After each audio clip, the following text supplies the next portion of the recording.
पहले 40-45 बरिस तक हमने के कांग्रेस के राज बनैनी जा, फिर 15 बरिस गरीब के बेटा लालू जी के राजा बनावल गई। अभी 20 बरिस से नीतीश बाबू कुर्सी पर बैठल बाड़न।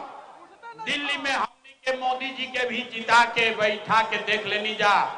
हमने के राउर लइकन के बक्सर में, भोजपुर में, डुमराव में राउर लइकन के जिंदगी ना सुधरल। बिहार की राजनीति में इन दिनों एक नई हलचल दिखाई दे रही है।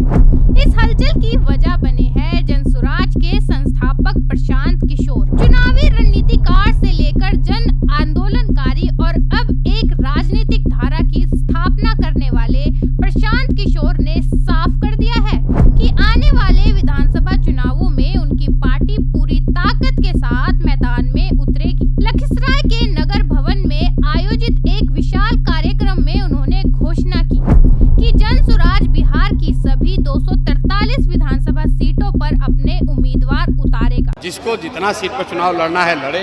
जनसुराज 243 सीट लड़ेगा, न चुनाव से पहले गठबंधन, न चुनाव के बाद गठबंधन। ये ऐलान बिहार की राजनीति में एक बड़ा मोड़ माना जा रहा है, क्योंकि अब तक जनसुराज को सीमित स्तर पर सक्रिय संगठन समझा जा रहा था। प्रशांत किशोर ने अपने संबोधन में बेहद तीखे शब्दों में मौजूदा राजनीतिक दलों और व्यवस्था पर हमला बोला। उन्होंने कहा कि पिछले 2 दशकों से भाजपा और जेडीयू बिहार की सत्ता में है, लेकिन आज भी जनता की हालत जस की तस है।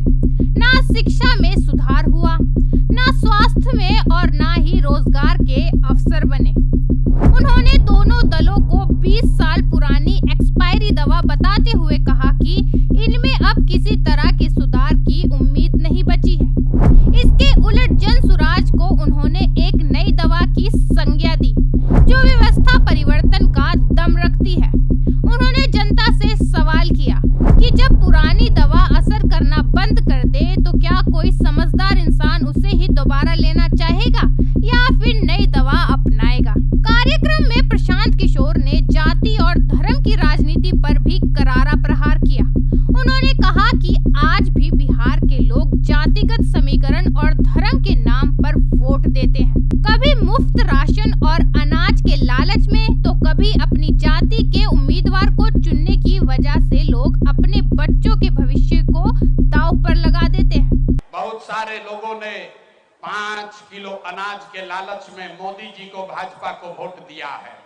तब बिहार में चाहे जितना चोरी भ्रष्टाचार बा, 1 किलो चोरी करके 4 किलो अनाज एजा के गरीब आदमी के मिलता कि नहीं के मिला।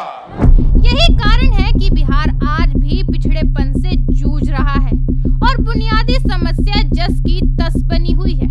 उन्होंने स्पष्ट कहा कि जनसुराज का मकसद सिर्फ चुनाव जीतना नहीं, बल्कि बिहार की व्यवस्था में बुनियादी सुधार करना है।